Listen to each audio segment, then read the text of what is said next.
Bonsoir à tous, nous sommes heureux de vous retrouver pour une nouvelle conférence dans laquelle nous aborderons l'approche spirituelle dans la thérapie. Bonsoir Christian. Bonsoir, bonsoir Estelle, bonsoir à vous tous. Bien, écoute, je te propose de commencer directement. On a reçu des questions en fait, donc il y a eu des questions d'internautes, Oui.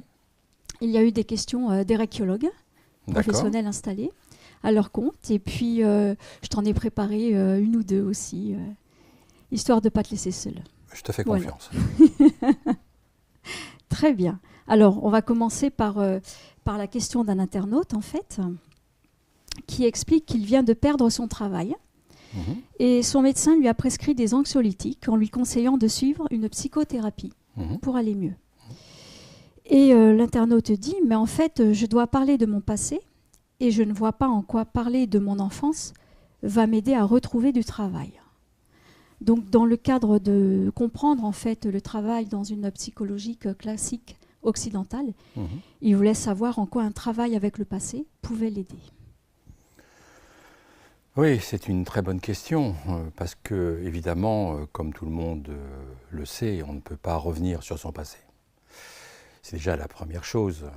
Et ce n'est pas parce que, même des fois, je sais pourquoi je vais mal, que je vais mieux. Donc, en fait, c'est ça la difficulté.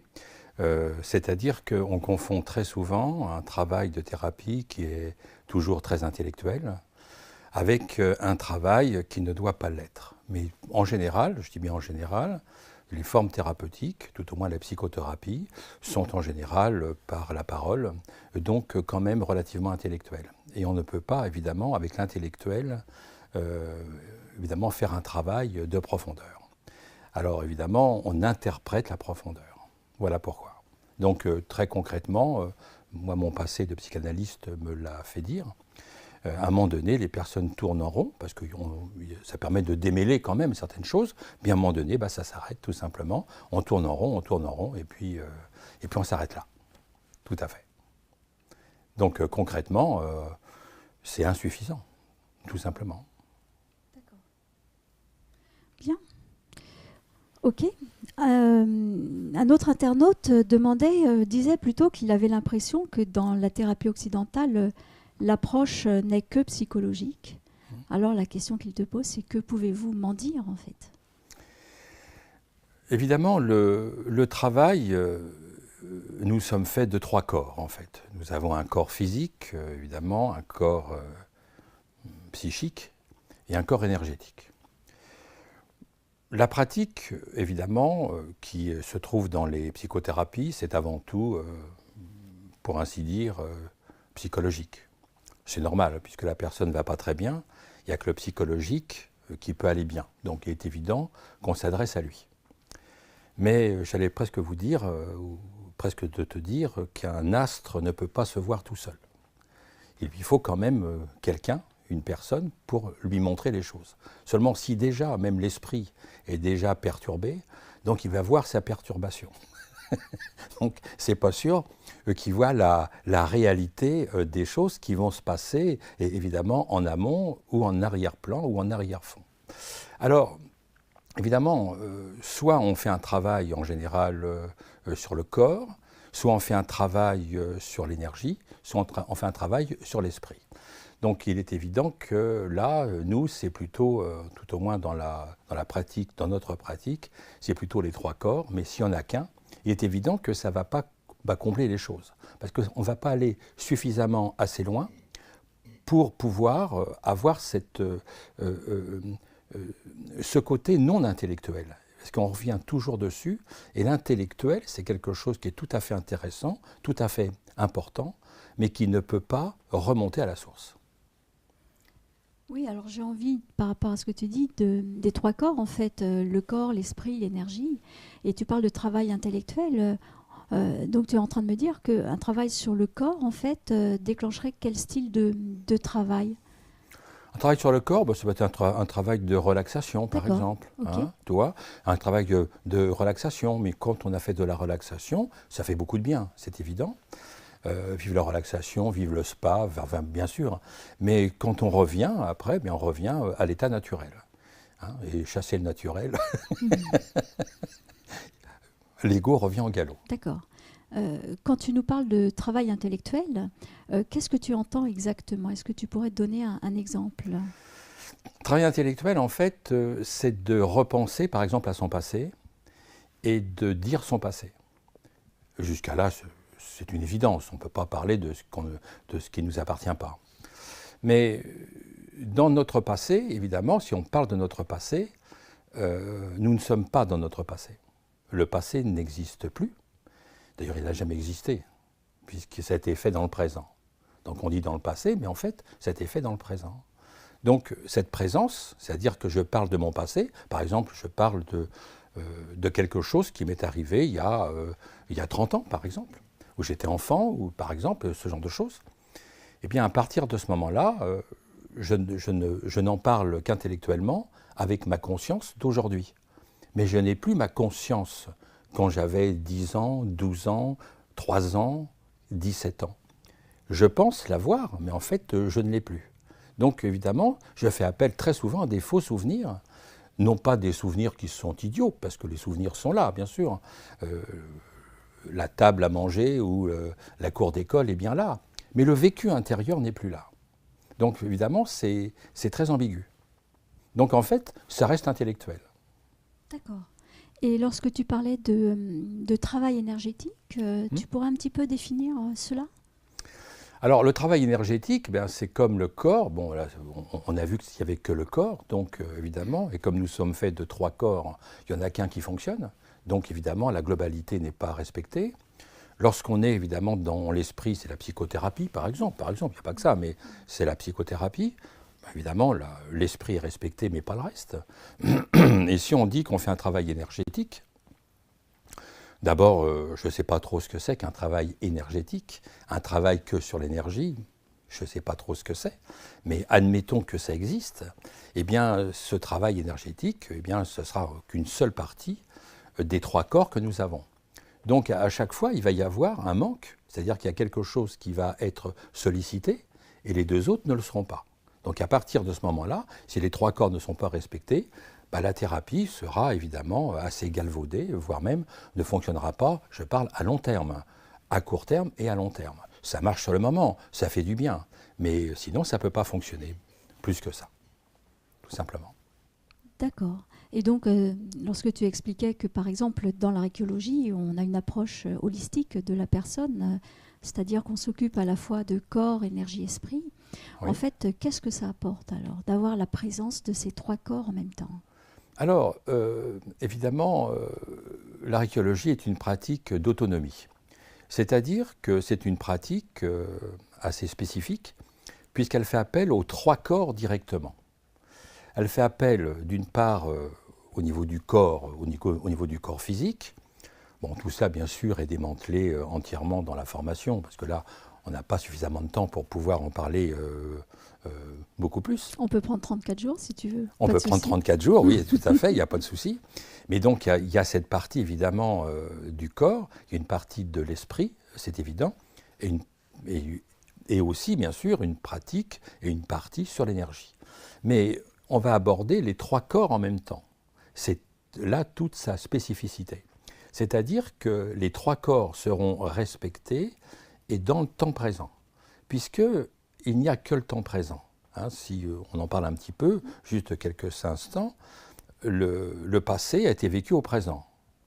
Le présent, bien sûr, est vécu au présent, et le futur sera vécu au présent. En fait, ce qu'on appelle le passé et le futur n'est que conventionnel.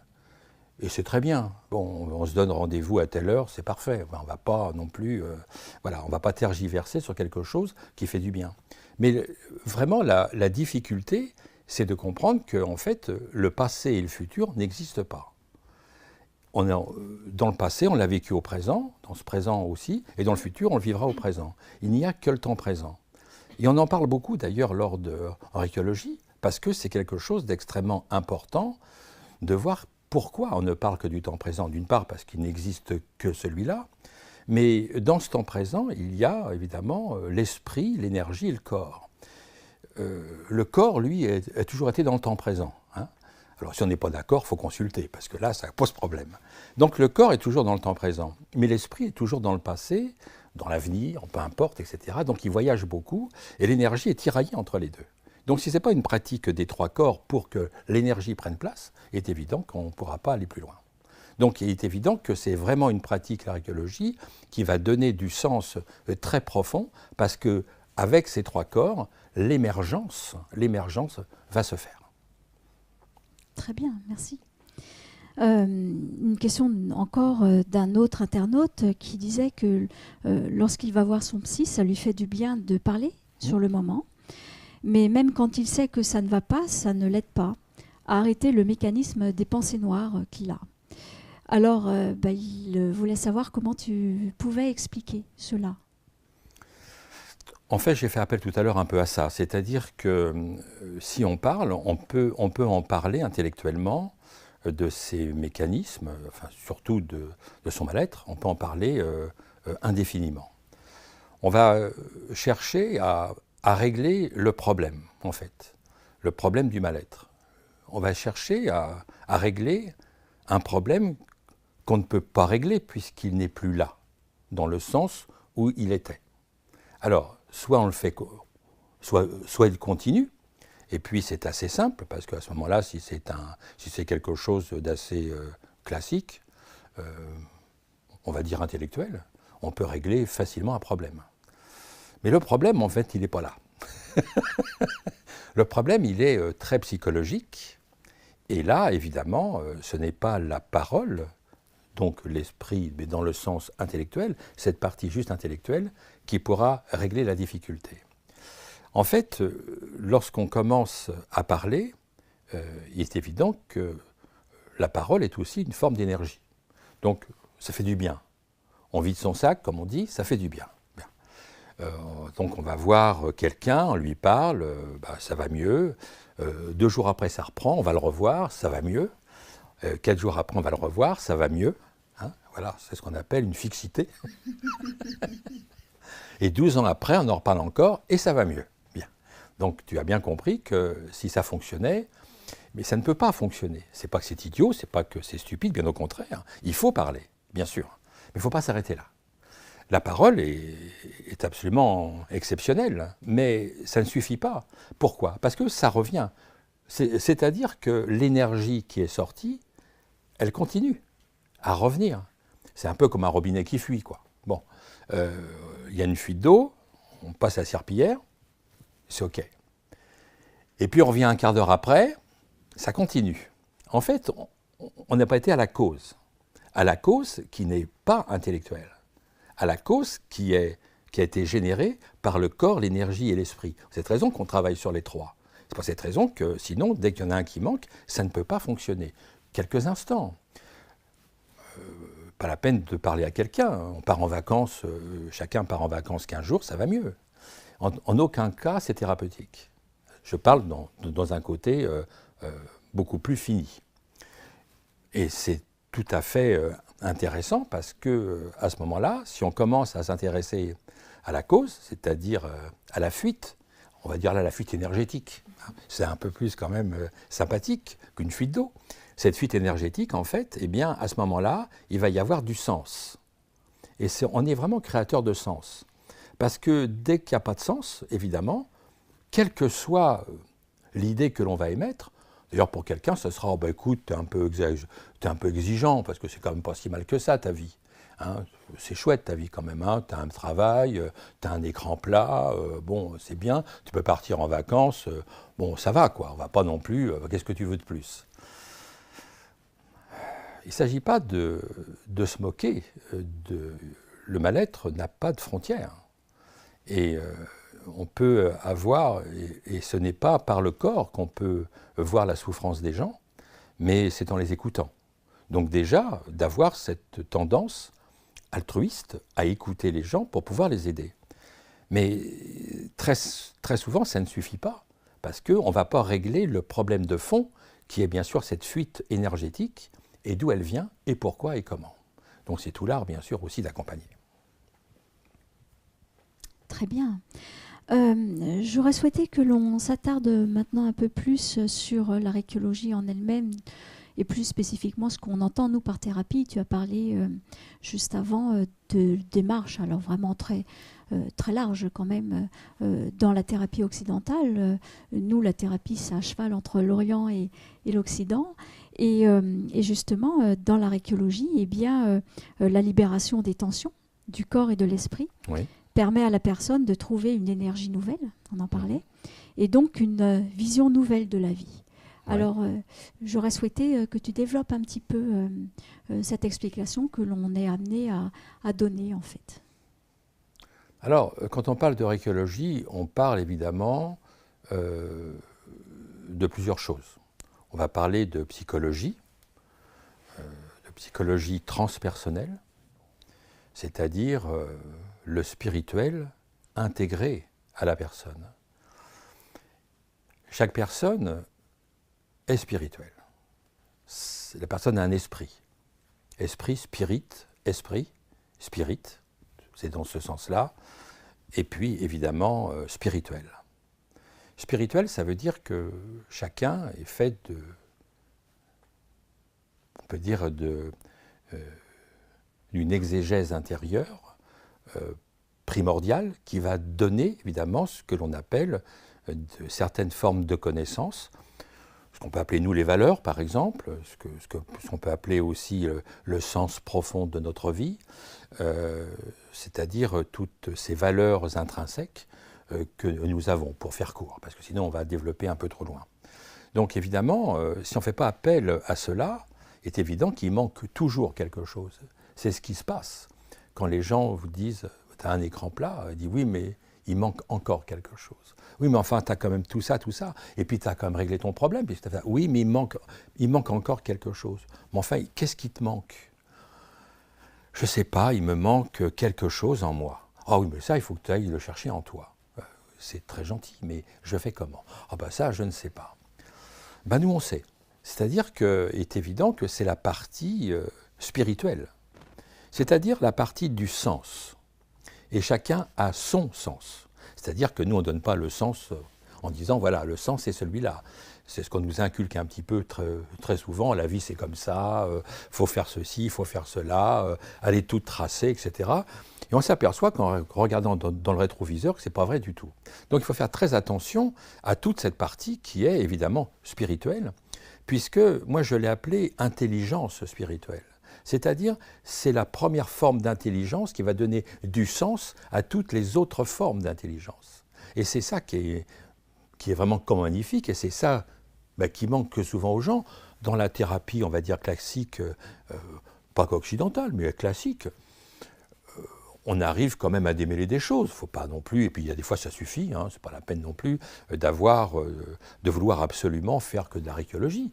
Mais en général, ça ne suffit pas. Alors quand ça ne suffit pas, quand on se sent un peu frustré parce que, bon, faut bien rentrer un peu dans les clous, comme on dit, mais qu'on n'est pas vraiment très très heureux, très très très heureux, ça veut dire se lever le matin, puis être heureux de vivre, sans avoir rien à faire, par exemple. Eh bien, à partir de ce moment-là, j'allais presque te dire, c'est la motivation. C'est une motivation naturelle d'avoir envie de vivre et de célébrer en fait cette vie. Et c'est ça qui est important. Après, bien sûr, on a aussi des choses à faire, heureusement.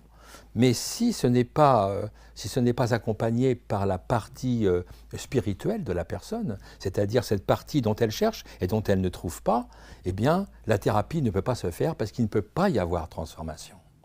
Et c'est ça le problème, c'est que la personne ne sera jamais autonome. Nous, on va privilégier, on privilégie en fait l'essence de la personne. C'est-à-dire qu'on va discuter avec cette personne quand même, évidemment, mais pour avoir évidemment cette précision. C'est-à-dire que chaque personne est unique. Il n'y a pas deux personnes sur Terre. Même, il n'y a pas que les bouddhistes qui le disent, il y a aussi les scientifiques. Et je ne vois pas comment on pourrait inculquer une pratique que l'on voit, qui sont des mécanismes où il faut rentrer dedans. Nous, on prend la pratique chez la personne. C'est-à-dire que c'est la personne qui devient la pratique. C'est une image, bien sûr.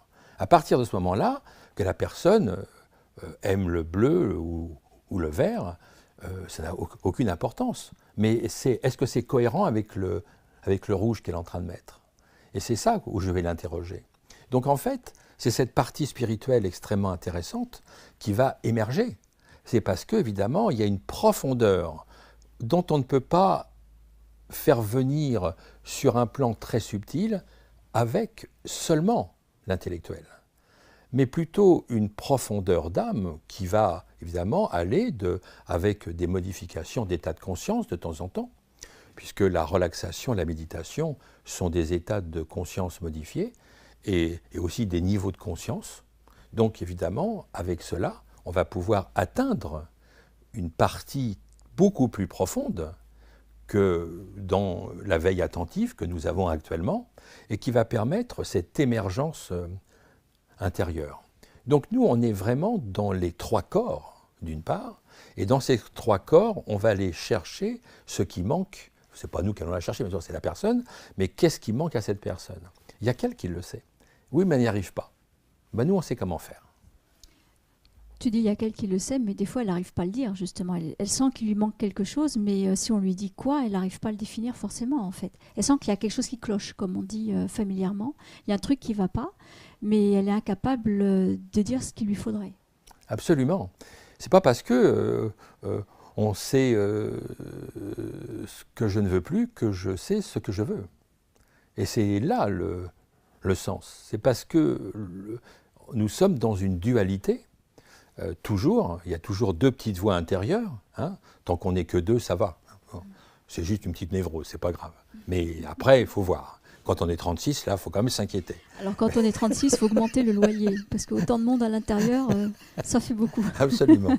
Donc on vit en dualité. Hein. D'ailleurs, on dit très souvent dans notre vie occidentale, on dit très souvent « Ah, tu vois le verre à moitié vide ». Et l'autre, il dit, bah, tu le vois, toi, à moitié plein. En fait, nous, on le voit entièrement. Et c'est ça qui est important. C'est que nous, on va le voir au centre. Et on va devenir le centre de ce verre. Donc, juste à cette frontière, va naître une autre forme de pensée. Et non pas à voir les choses intellectuellement telles qu'elles sont, mais devenir l'intérieur et surtout la subtilité entre les deux du verre. Pour cette raison qu'on ne pose pas les mains n'importe où ou n'importe comment. C'est un exemple, bien sûr, hein. Les mains n'ont rien à voir avec le verre. Mais c'est un exemple qui est tout à fait intéressant parce que on est toujours dans une dualité, on voit le verre à moitié vide, des fois à moitié plein, etc. En fait, si le verre existe à moitié vide, à moitié plein, sinon je ne vois pas comment on peut faire, mais il faut le voir ensemble, il faut le voir évidemment globalement. Le verre n'a jamais été vide ou à moitié plein. Il a été, ou ceci ou cela. Il est entier. C'est ça l'union, en fait. C'est ça l'union, et c'est ça que nous allons travailler, nous, en récologie. C'est-à-dire que notre pratique, toutes les pratiques occidentales, on peut dire, sont basées sur cette dualité. C'est-à-dire qu'on prend cette dualité, le verre à moitié vide, le verre à moitié plein, on prend cette dualité, on soliloque, « Ah non, je vais faire cela », puis la petite voix qui dit « Ah bah non, faut pas », puis la petite voix qui dit « Ah bah si, quand même », puis l'autre petite voix qui dit « Ah bah tu devrais quand même pas », etc. Donc on est vraiment en dualité intérieure. Et comme on pense que cette dualité est une vérité absolue chez l'être humain, on parle là-dessus dans les formes thérapeutiques. Très souvent, je ne vais pas dire toujours, mais très souvent. On parle là-dessus, comme si la vie s'était fait de dualité. Donc vu que l'être humain est fait comme ça, donc on parle là-dessus. Mais nous, on refuse cela. On refuse cela parce que dans les méditations très profondes, on atteint son unité. Et là, émerge quelque chose d'uni face à notre vie, et non pas duel face à notre vie. Donc dans les pratiques très souvent, on peut dire occidentales, on va améliorer la dualité. Mais on ne pourra pas aller à l'unité, ce n'est pas possible. D'accord, donc en fait, la vision dont on parlait tout à l'heure, à la base, c'est justement la vision du verre soit à moitié plein, soit à moitié vide qui est erronée. Oui. Et on va passer notre vie, si je puis dire, à vouloir faire quelque chose avec le moitié plein ou le moitié vide. Et si on s'unit par exemple avec la récologie, le verre, on va le considérer d'une autre façon, Donc c'est dans ce cas-là que l'on peut atteindre une vision plus subtile, en fait, ce que tu appelais aussi de donner du sens et son spirituel. Absolument. C'est-à-dire que si on est entier, apparaît le spirituel. C'est-à-dire le sens. Spirituel ou sens, c'est la même chose. Après, chacun avec son sens, bien sûr. Mais sens au spirituel, c'est la même chose. Le sens, c'est-à-dire cette motivation de sens. Et à partir de là, il est évident que ma vie va changer. Hein, par exemple, je peux très bien nous on le sait bien, hein, évidemment, à l'Institut, que quand il y a des personnes qui perdent leur travail, c'est des fois très compliqué. Mais très vite, il faut en retrouver un autre et puis recommencer la même chose. C'est pas sûr que la personne soit motivée pour recommencer ce genre de choses. Donc il ne suffit pas non plus qu'il ne travaille plus non plus. Bon, parce que voilà, ça n'a pas de sens non plus. Mais le problème, c'est qu'il voit les choses différemment. Et peut-être que le prochain, avec quelques séances de récologie, il pourra éventuellement, surtout si vraiment ça lui plaît, cette pratique, eh bien aborder évidemment la vie différemment, c'est-à-dire de voir un nouveau travail, bien mieux que celui qu'il a quitté, peut-être avec une motivation, avec des gens peut-être aussi très très différents, et puis il va trouver peut-être sa voie à ce niveau-là, parce qu'il sera plus en cohérence avec une recherche. Et c'est ça qui est intéressant. Souvent, dans une recherche, on ne cherche que dans le triptyque que l'on a vu tout à l'heure, qu'une seule chose. Mais s'il manque les deux autres, ça ne durera qu'un temps. Parce qu'évidemment, il va y avoir de la démotivation, il va y avoir bien sûr une démotivation même très profonde, qui peut aller jusqu'à la dépression, le burn-out, enfin, bon, tu connais un peu tout ça. Donc c'est vraiment dans ce sens où nous-mêmes, on doit passer des valeurs extérieures aux valeurs intérieures. Le travail, par exemple, parce que je le cite, ce n'est pas une valeur. Ça a de la valeur. Ça a la valeur que je lui donne avec ma propre valeur intérieure. Donc quand quelqu'un, évidemment, met toute sa vie, ses valeurs extérieures en route, c'est ce qu'il apprend à l'école quand même. Mais c'est très bien. Le problème n'est pas là, c'est qu'on confond les choses. Le problème, c'est qu'à ce moment-là, si la personne, elle perd son travail et puis autre chose, bah pour elle, ses valeurs, c'était nul, forcément. Donc elle part en dépression parce qu'elle avait tout mis là-dessus. Si moi, il vient me voir et puis qu'on lui remette en route ses valeurs intrinsèques, ses valeurs personnelles, le travail va retrouver sa vraie voie, parce que je vais donner de la valeur au travail. Très bien. On a déjà un petit peu abordé l'idée de la question suivante, en fait. C'était que tu puisses expliquer pourquoi on pouvait dire de la récologie qu'il s'agissait d'une thérapie psychocorporelle énergétique. Alors,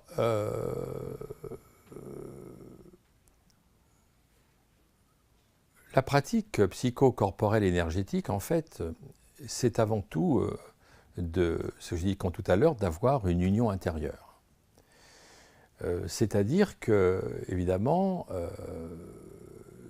toute cette partie que l'on a vue tout à l'heure, qui était le passé, en fait, enfin, ce qu'on appelle nous le passé, mais en fait, qui a été vécu, quelque chose qui a été vécu, en fait, qui n'existe plus, on se base évidemment intellectuellement là-dessus. Donc, la valeur, évidemment, psychocorporelle énergétique, c'est l'ensemble d'un être humain. Et c'est faire appel, ensemble, dans l'union, à ce niveau-là, aux qualités intrinsèques des personnes, à ses valeurs personnelles et à toutes ces qualités d'esprit qui incombent évidemment à cette personne. Et comme chacun est unique, il faut respecter profondément la demande de la personne. Il ne s'agit pas que la personne ait sa vie personnelle, où nous n'y touchons pas. Nous, ce qui va nous intéresser, c'est la cohérence de la personne. Et dans cette personne, dans cette pratique psychocorporelle énergétique, comme on va unir les trois corps, et qui va émerger, évidemment, il y a un côté, évidemment, plus ou moins neuronal qui se met en route, dont va émerger quelque chose de très nouveau en la personne, Donc on fait appel à des formes de créativité intérieure que la personne avait, mais qu'il ne savait pas faire monter justement jusqu'à sa conscience. À sa conscience, évidemment, qui va être là, évidemment, directe dans sa vie, tout simplement. Et quand va naître quelque chose dans sa conscience, immédiatement, mais évidemment, il va pouvoir avoir du sens à ce qu'il va faire. Alors que sinon, il est dans quelque chose qui n'est pas du tout dans une régularité, parce qu'il est toujours tiraillé à droite et à gauche. Là, on lui dit stop. Alors nous voici de retour après une courte page de pub et on terminait justement avant l'interruption avec tes explications sur le fait que la rékiologie était une thérapie psychocorporelle énergétique. En fait, tu expliquais qu'on accompagnait la personne au niveau de corps, énergie, esprit dans cette union-là. Et ce qui nous intéressait, c'était surtout sa cohérence en fait. Oui. Et en fait, une forme d'incohérence, ce serait justement que la personne dise quelque chose et qu'elle fasse le contraire, par exemple. Exactement. Et elle sent bien qu'il y a des choses qui ne vont pas dans sa vie. Elle ne le fait pas exprès, mais elle ne le voit pas toujours d'ailleurs, cette incohérence, en fait. Alors évidemment, nous, quand on est extérieur, on s'en rend compte, en fait.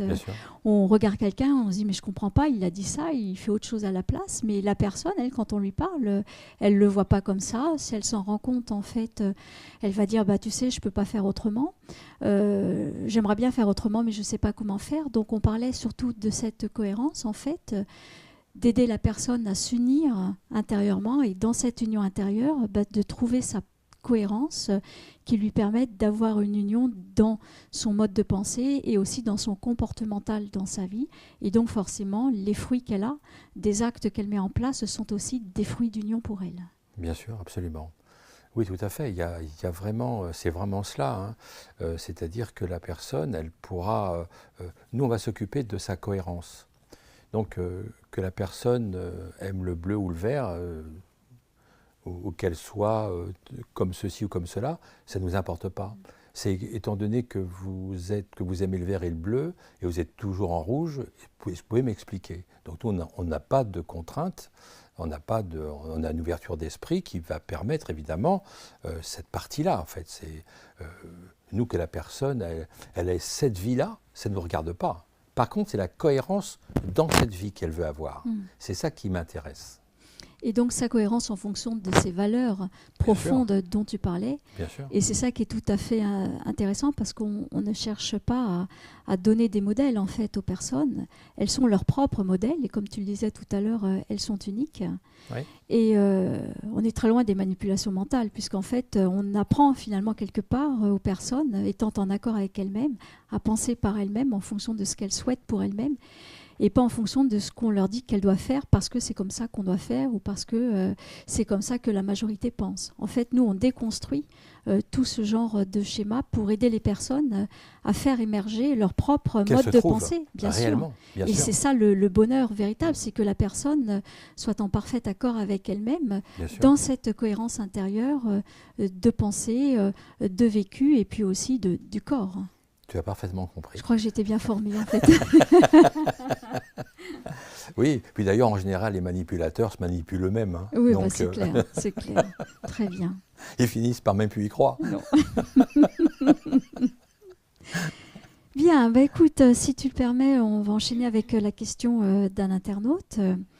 Alors, c'est une personne qui dit « Je suis allée voir une rékiologue de la Fédération française de rékiologie en lui disant que je n'avais plus envie de ressasser mon passé. Elle m'a dit que justement, nous allions travailler sur le vécu du moment présent pour faire émerger mes potentiels et m'aider à faire face aux situations. » Donc la personne nous demande pourquoi travailler avec le vécu du présent. D'abord, pour répondre, parce qu'il n'y a que celui-là. Il faut déjà le dire, parce qu'il n'y a que ce vécu. Même quand la personne vous parle de son passé, elle vous parle de son vécu au présent. Qu'il soit après vrai ou pas à l'époque, mais on ne va pas régler le passé. C'est pas possible. Par contre, le vécu du présent, évidemment, c'est celui-là qui nous intéresse.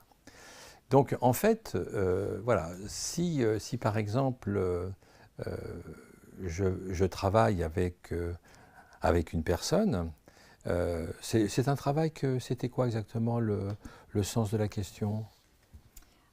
En fait, de ce que j'ai compris, la personne avait des difficultés, elle n'arrêtait pas de ressasser en fait son passé. Donc elle est allée voir une archéologue pour lâcher prise par rapport à ça. Et donc la réponse donnée par l'archéologue, c'était bah, ça tombe bien, puisque moi je ne vais pas travailler sur le passé, donc je n'ai pas voulu le faire ressasser. Mais en fait, on va travailler sur votre vécu du moment présent. Donc ce que j'ai cru comprendre, c'est que bah, ce consultant cherchait à comprendre en fait la démarche, parce qu'il semblait ne pas être familier avec cette démarche en fait. D'accord. Oui, alors on a vu tout à l'heure que ce n'est pas en reparlant du passé que ça va aller mieux, hein, tout simplement parce que ce n'est pas comme ça que ça se passe, tout simplement.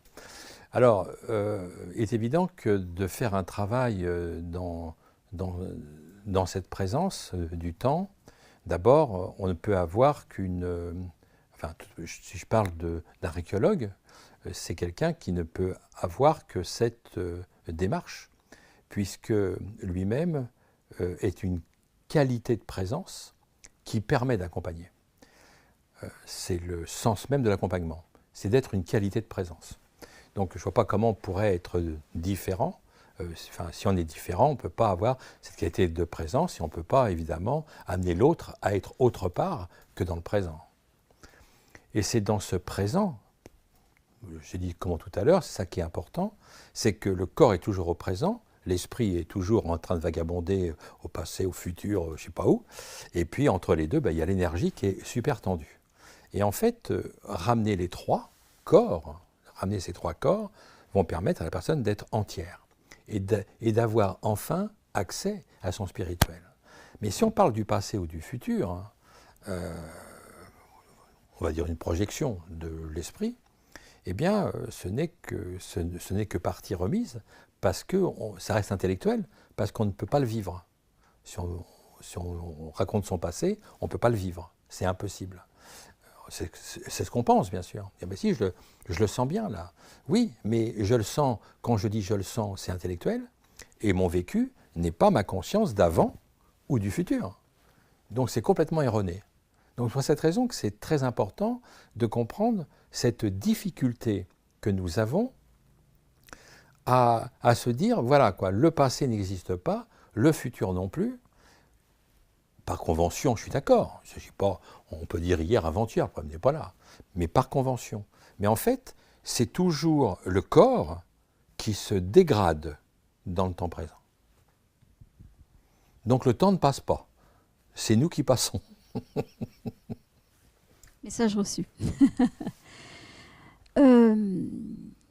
On va aborder la partie en fait de l'approche du spirituel dans la psychologie orientale, avec une 7e question.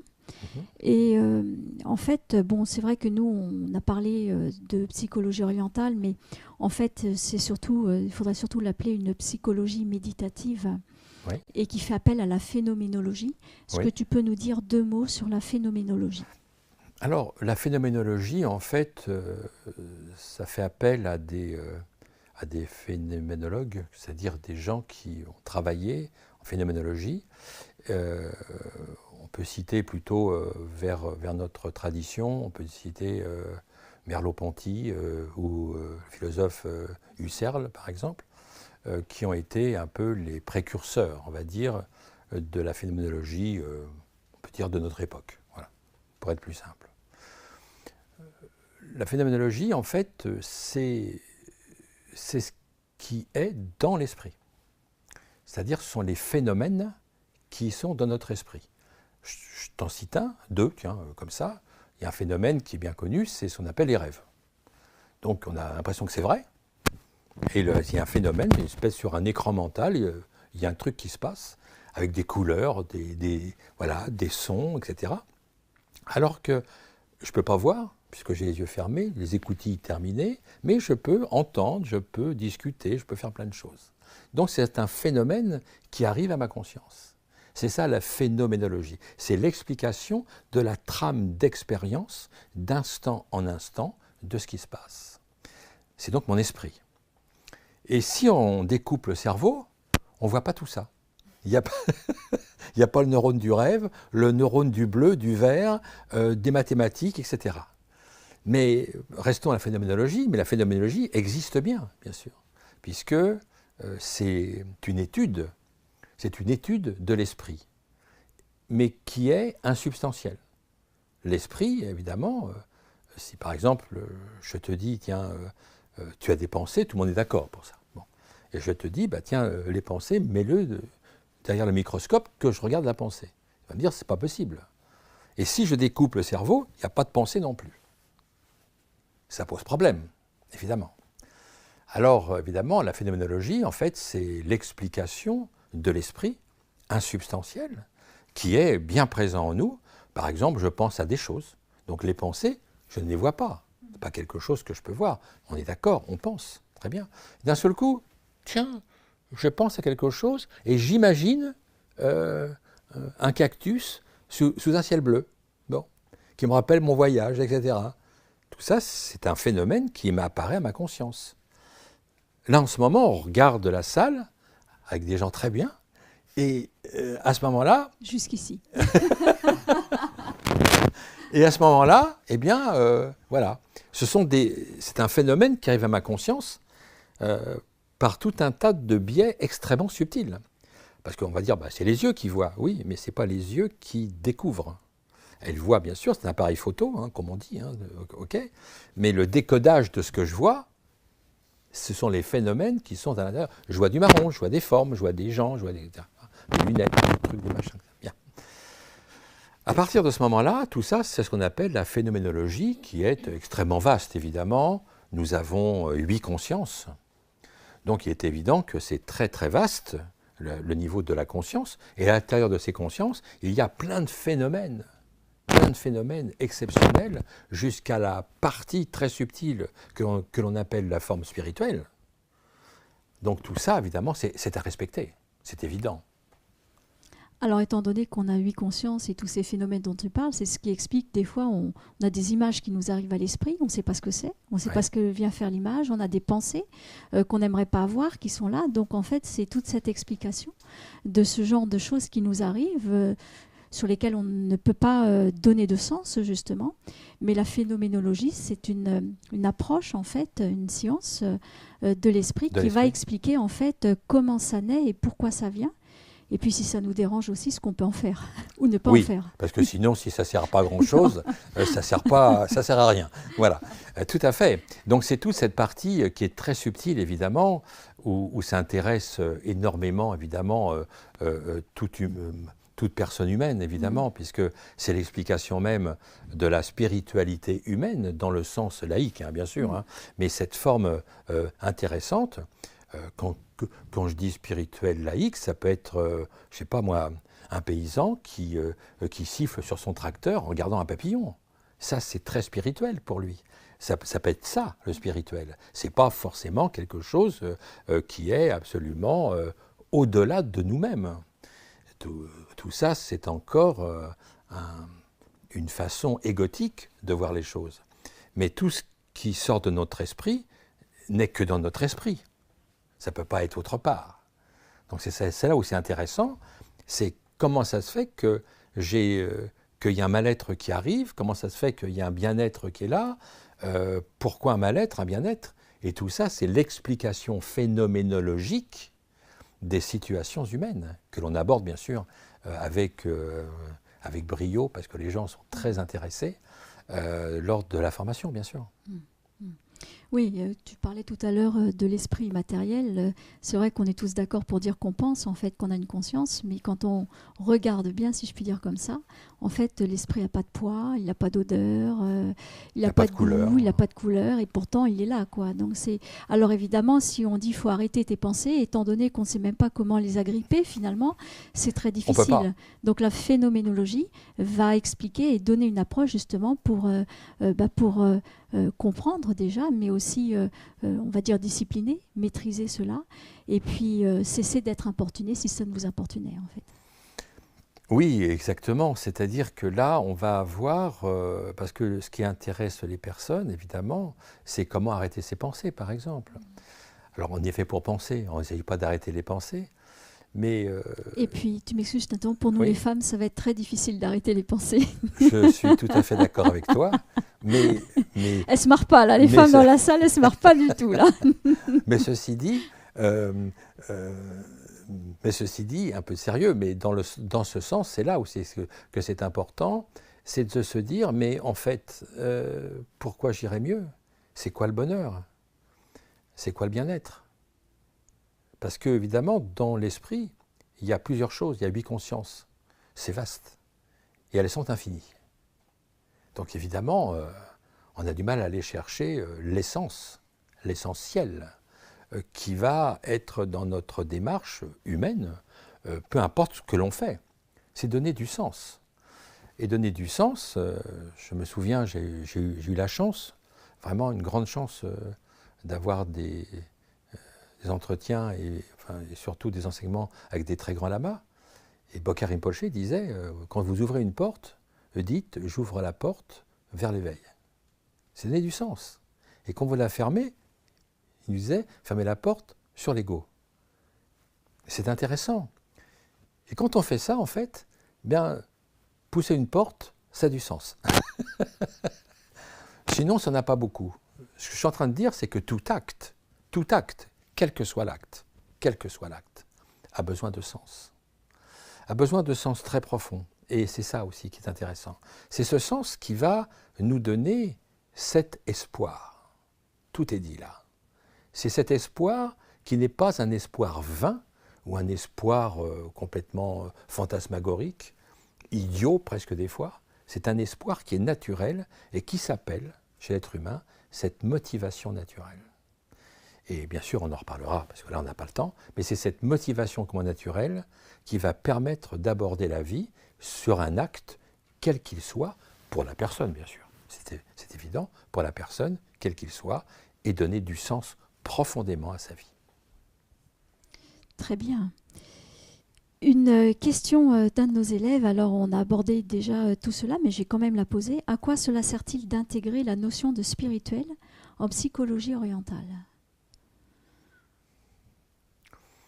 Alors, évidemment, intégrer cette partie psychologie orientale, psychologie méditative peut-être, ce qui est important, c'est que la personne soit entière, en fait. Hein, je redis un peu ce que j'ai dit tout à l'heure, mais c'est important qu'elle soit entière, c'est-à-dire qu'elle ait un corps, une énergie, un esprit, mais dans un sens où l'intelligence primordiale, fondamentale, est une intelligence spirituelle. C'est elle qui va donner du sens à tout le reste. Donc évidemment, nous avons un corps et un esprit. Et il est évident qu'à partir de ce moment-là, on va avoir une énergie, bien sûr. Quand je dis esprit, c'est esprit-énergie.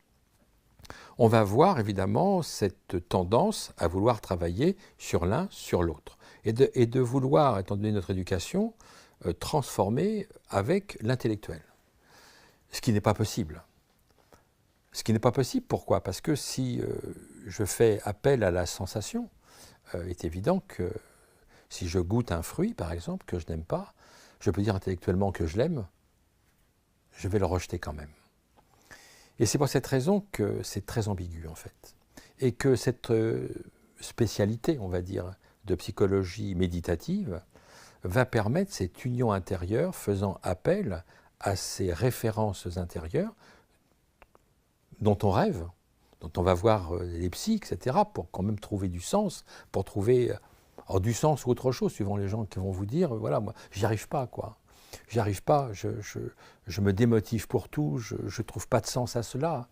Et à chaque fois, parce que le sens a toujours été extérieur. En psychologie transpersonnelle, ce qu'on peut appeler aussi, mais en psychologie surtout orientale, méditative, je préfère le mot, ça va permettre cette union intérieure qui va transformer, qui va se transformer, ce qui n'est pas encore là, mais qui est dans l'esprit. Donc c'est comme un appel intérieur, mais je ne trouve pas encore le sens. Donc c'est toute cette partie-là d'autonomie que je vais avoir par moi-même et qui va me permettre de m'installer enfin dans ma vie, quel que soit l'acte ou les actes que je vais faire. Donc voilà pourquoi cette partie extrêmement subtile et profonde qu'est cette psychologie orientale nous amène. Mais c'est quand même une psychologie très souvent centrée que sur la phénoménologie. Tu as peut-être une autre question qui te vient peut-être. Justement, alors c'est aussi une question d'un de nos élèves en fait en formation et qui dit qu'en formation, vous abordez la relaxation méditative par le toucher à la lumière du savoir occidental et oriental. Pourquoi les deux et pas seulement l'un des deux? Donc c'était la 9e question. Oui. En Occident, on le sait, il n'y a que le corps qui compte. Le cerveau faisant partie du corps. Donc le cerveau, les neurones, ce qu'on appelle, on en a quelques dizaines de milliards, hein, il y en a énormément, qui s'interpénètrent entre eux pour donner évidemment un sens à notre vie que l'on souhaite au fur et à mesure. Donc d'un côté, il y a le côté occidental qui s'occupe que du corps et du cerveau, mais le cerveau n'est pas l'esprit. Et en Orient, c'est plutôt l'esprit qui est évidemment représenté par la phénoménologie, quand c'est un peu, on va dire, scientifique. Alors que les deux, alors on travaille soit sur un, soit sur l'autre. C'est encore une forme duel. Nous, on rassemble les deux. Parce que d'un côté, il y a la phénoménologie, mais immédiatement, quand j'ai une motivation, par exemple, ou quelque chose que j'ai décidé de faire, dans le temps présent, dans l'immédiateté du temps présent, où je pense à quelque chose, mes neurones fonctionnent entre eux. C'est-à-dire que les neurones sont exactement identiques à mes pensées. C'est-à-dire que ma pensée vient de mon esprit, mais mes neurones fonctionnent en même temps, simultanément. Pour cette raison qu'on ne peut pas, évidemment, que... je te donne un exemple, si par exemple je ferme les yeux puis que je rêve, éveillé bien sûr, à quelque chose qui me fait plaisir, eh bien je vais avoir un plaisir pendant quelques instants à vivre telle chose, bien, dans ma tête, comment de le dire, très bien. Donc là, évidemment, les neurones, eux, vont décrypter cela et vont m'envoyer, évidemment, de bonnes ondes, comme on dit, hein, c'est-à-dire quelques endorphines, quand même, dans le sang, et ça va me faire du bien. Voilà. Donc, les deux sont importants parce qu'ils sont indifférenciés. Ce qu'on appelle, nous, l'énergie, très souvent, on se trompe, parce que l'énergie, c'est l'énergie de la personne. Il n'y a pas d'autre énergie qui peut rentrer chez la personne. Simplement, on peut le dire, mais voilà, mes deux espaces ne peuvent pas rentrer en eux. Donc, il est évident que cette partie très intime, très subtile qu'est l'être humain, eh bien, cette partie-là, elle est bien présente. Mais en même temps, voilà, quoi. Je ne sais pas si je dois faire une pratique simplement en phénoménologie ou sur le corps. Alors, si c'est sur le corps, on l'a vu, ce n'est pas suffisant. Si c'est sur la phénoménologie, ce n'est pas suffisant non plus, parce qu'il y a le corps aussi. Et nous, on lit les deux. On lit corps, énergie, esprit dans ce sens. Et évidemment, toute l'archéologie se situe à cet endroit, s'intègre à cet endroit, avec évidemment des parties extrêmement profondes qui sont évidemment une réalité de présence qu'a eu une personnalité qui s'appelait Francisco Varela. Francisco Varela était un très très grand chercheur, tout ce qui est évidemment neurosciences, donc quelqu'un d'extrêmement important au niveau des neurosciences.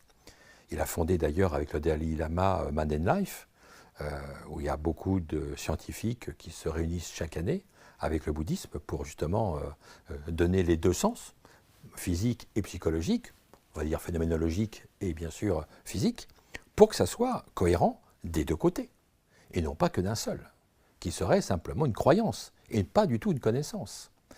Donc moi j'ai trouvé intéressant de me centrer sur les travaux de Francisco Varela, puisque moi-même j'ai aussi été un peu plus, d'une part avec des grands maîtres comme lui, dans le bouddhisme tibétain, donc avec des grands maîtres qui permettaient évidemment cette phénoménologie de la compréhension de l'être humain et surtout au niveau de son esprit, et de l'autre côté, ses travaux sur les neurosciences qui corroboraient cela, parce que c'est lui-même qui corroborait cela, avec évidemment une puissance tout à fait intéressante de liaison entre le corps, l'énergie et l'esprit.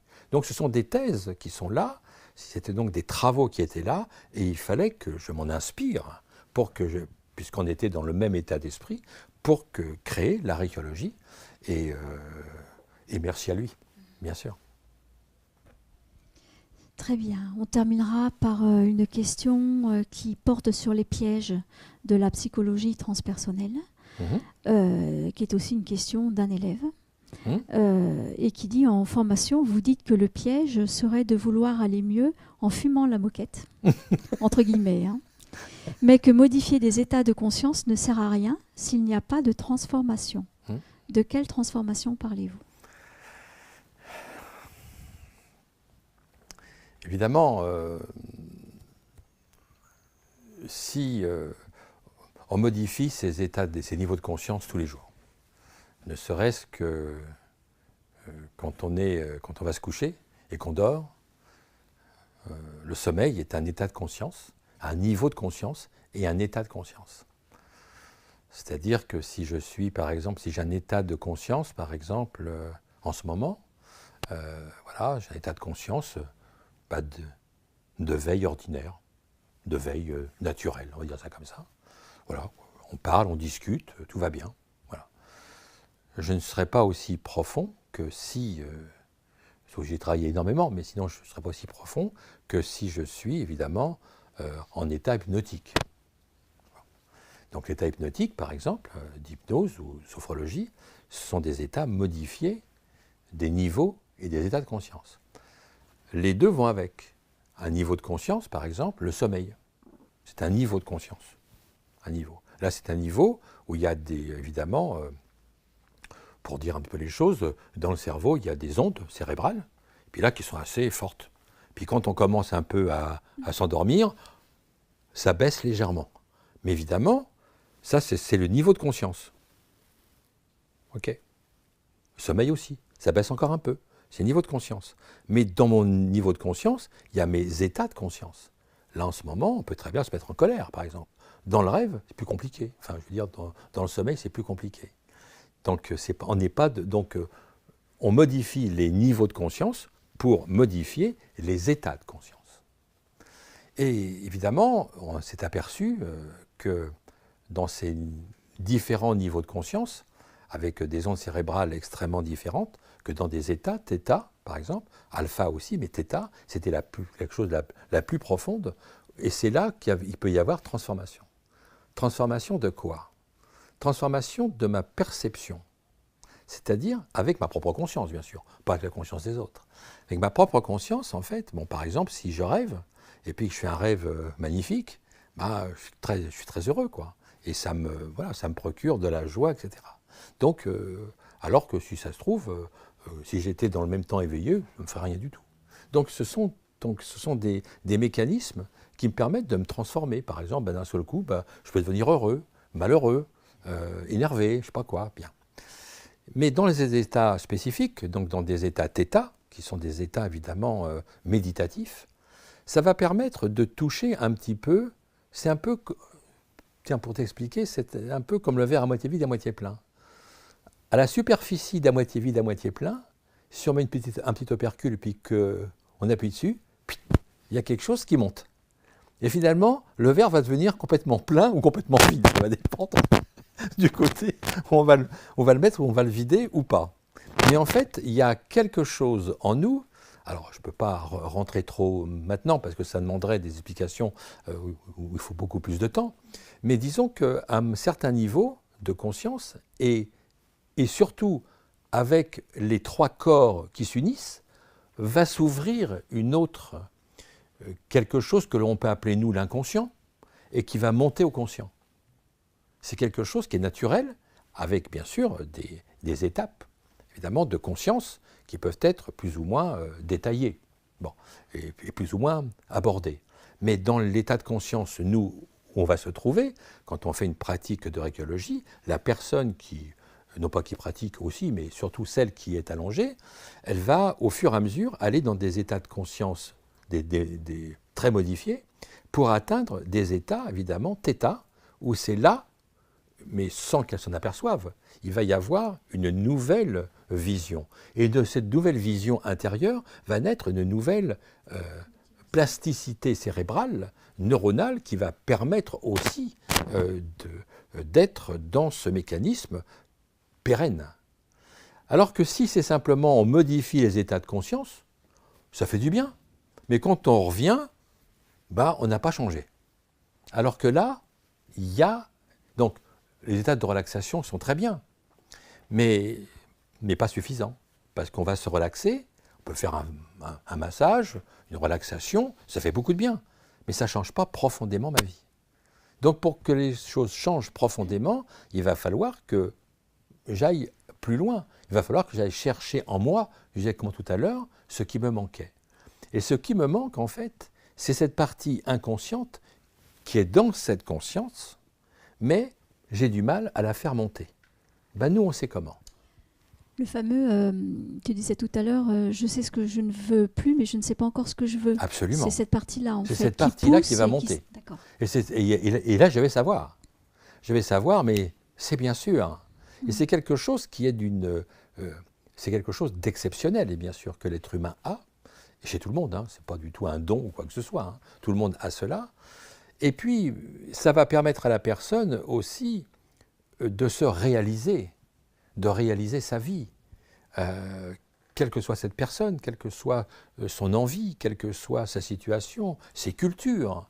On laisse les cultures, les religions à tout le monde, les couleurs. C'est la cohérence de la personne. Et à un moment donné, il se trouve à une incohérence parce que ce qu'il souhaite, il le sent, mais ce n'est pas monté.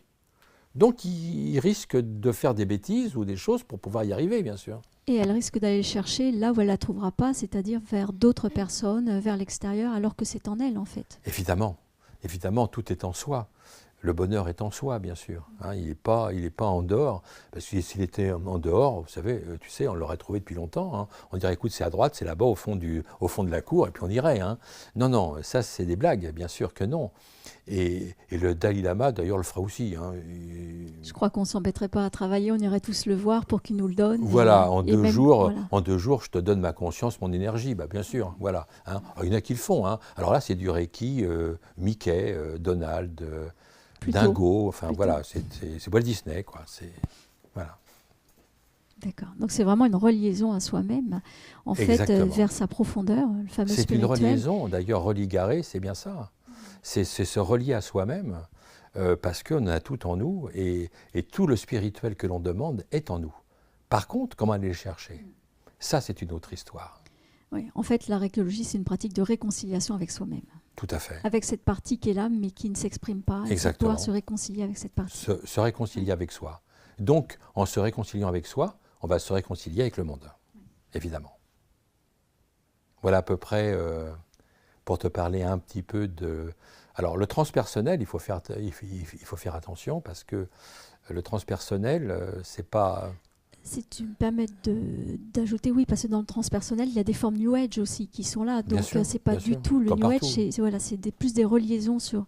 J'ai rien sur le New Age, mais le travail n'est pas le même. C'est ça qu'on voulait préciser, en fait. Non. La démarche n'est pas la même, en fait. Non, le travail se fait sur l'extérieur, alors que nous sommes à l'intérieur.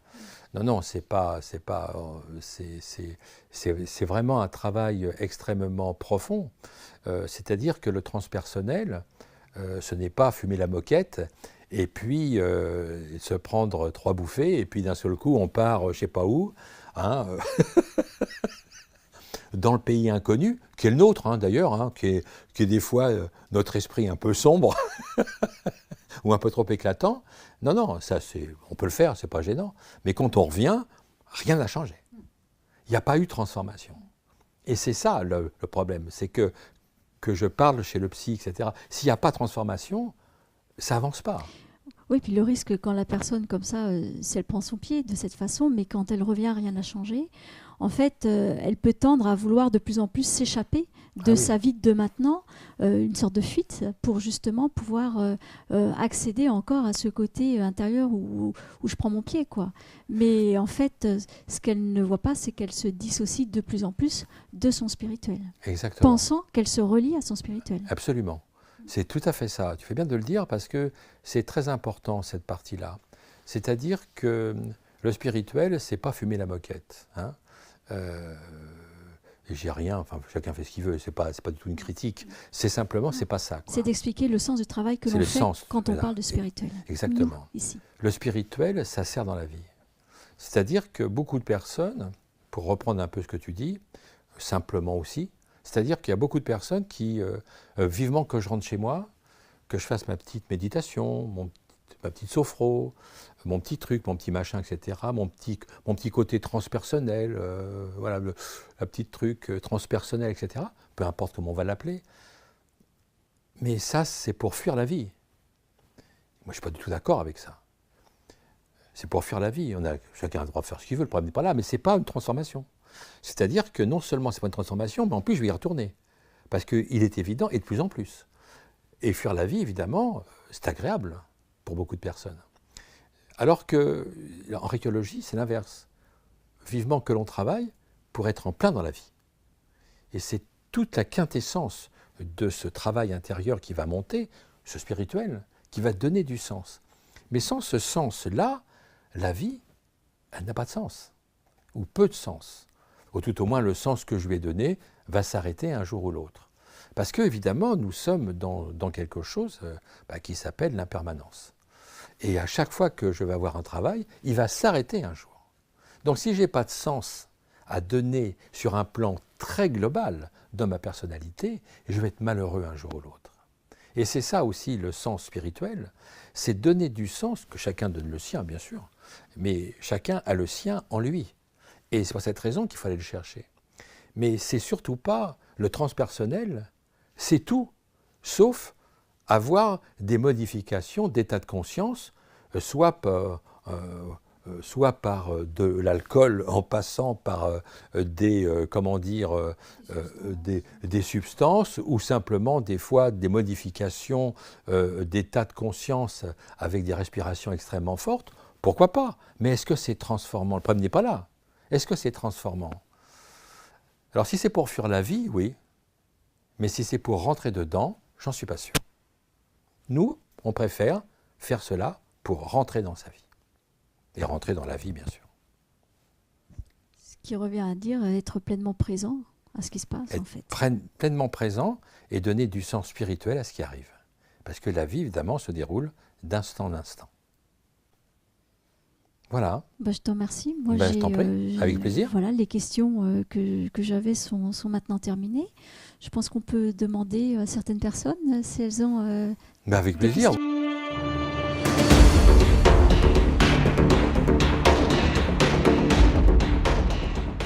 Bonsoir. Vous avez parlé de la récologie comme une pratique d'autonomie. De quelle autonomie parle-t-on et quel lien pourrait-on faire avec cette transformation nous permettant de retrouver des motivations naturelles? Alors, l'autonomie, évidemment, c'est très large. On ne va pas forcément parler d'autonomie intellectuelle. Il suffit de prendre le dictionnaire, etc. On va plutôt parler d'autonomie. Moi, je parlerais plutôt, pour que ça soit plus imagé ce soir, plutôt de cohérence globale avec sa vie. C'est-à-dire d'avoir un socle spirituel permettant cette autonomie. Cette autonomie, alors l'autonomie de faire ou ne pas faire un travail, enfin voilà, de vivre pas comme on souhaite, l'autonomie de pouvoir choisir, l'autonomie de pouvoir créer, par exemple, des choses, l'autonomie de faire ceci ou de faire cela. C'est l'autonomie de faire ce que j'ai envie de faire, mais avec du sens spirituel. Voilà pour vous dire un peu ce que nous appelons autonomie. évidemment, dans ce sens-là. Bien sûr qu'il y a l'autonomie dans le sens classique et du dictionnaire, mais c'est plutôt une autonomie intérieure. Peu importe ce qui arrive, je suis OK avec ça et j'y fais face. Faire face à sa vie. C'est ça l'autonomie. Merci.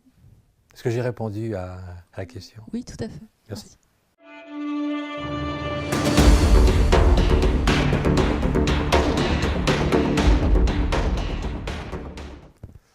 Je vais fermer les yeux. Je vais commencer par détendre mon visage, détendre mon corps, si vous préférez.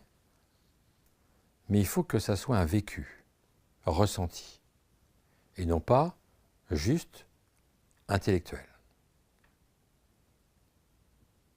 J'essaye simplement de détendre mon visage. J'imagine par exemple que les contours de mon visage se relâchent.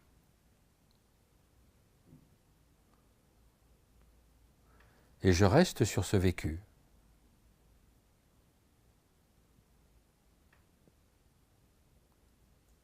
Et puis le cou et la nuque.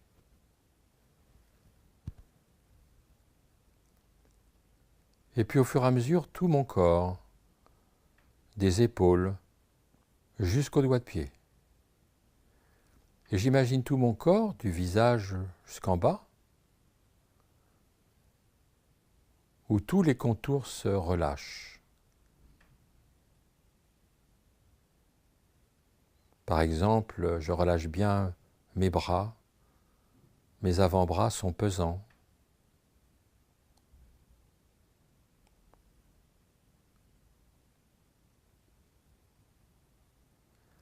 Et je n'essaye pas d'intellectualiser ce que je ressens, mais d'être dans le vécu, de ne faire qu'un avec son ressenti.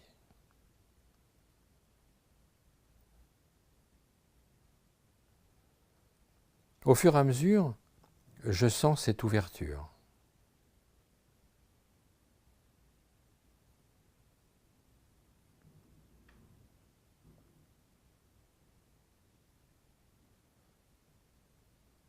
Je peux même vivre, on peut dire là, maintenant vous commencez à comprendre, cette différence de niveau et d'état de conscience.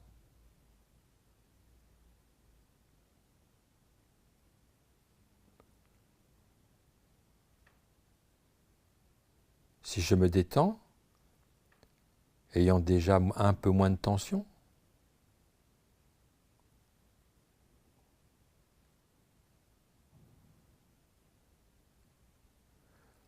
je peux vivre quelque chose de l'ordre du non intellectuel. Le vécu n'est pas intellectuel.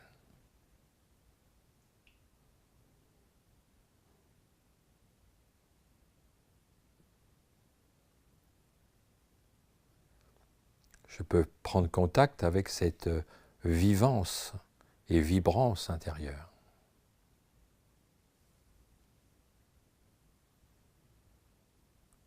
Cela est une approche de la quintessence spirituelle, de moi-même.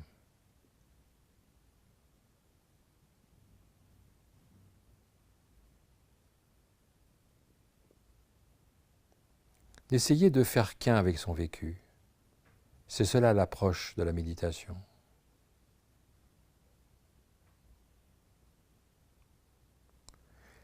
Il n'y a pas moi et la méditation. Ce n'est pas je médite, c'est ça médite en moi.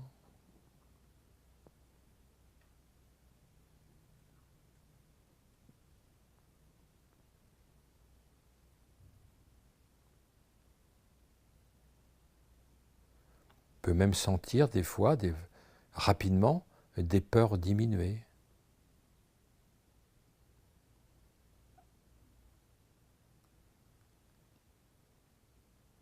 Commençant à rentrer en moi, je prépare mon autonomie.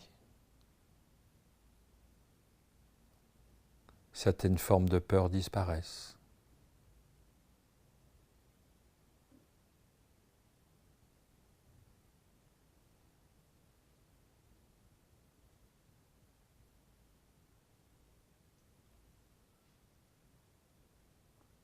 je reste dans cette ouverture.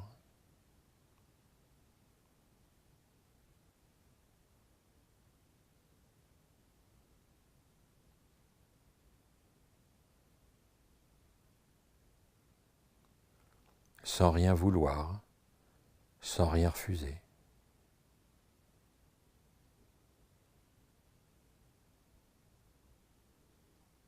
Est une présence.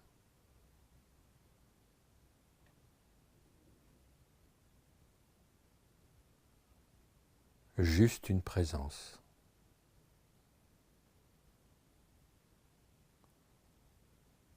Avec une liberté intérieure.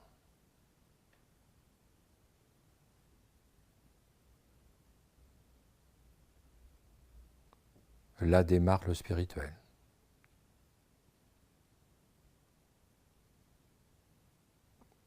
Véritable motivation pour mener sa vie à bien.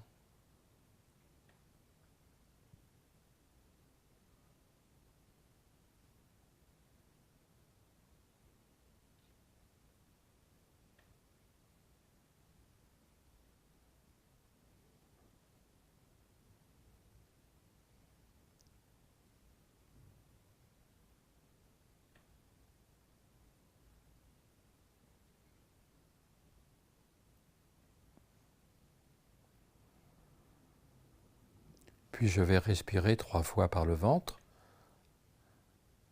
À l'inspire, le ventre se relâche. À l'expire, il reprend sa place. 3 bonnes inspires et expires avant de revenir à son rythme en ouvrant les yeux.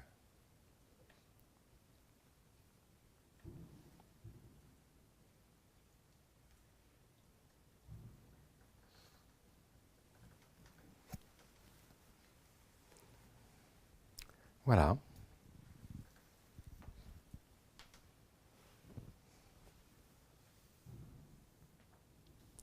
Voilà pour ce soir. Oui. Merci à tous de nous avoir suivis. On vous souhaite une excellente soirée. On se dit à bientôt. À dans 15 jours. Au revoir. Voilà. Merci à toi d'abord Merci à toi. d'avoir été si brillante. Oui, au moins.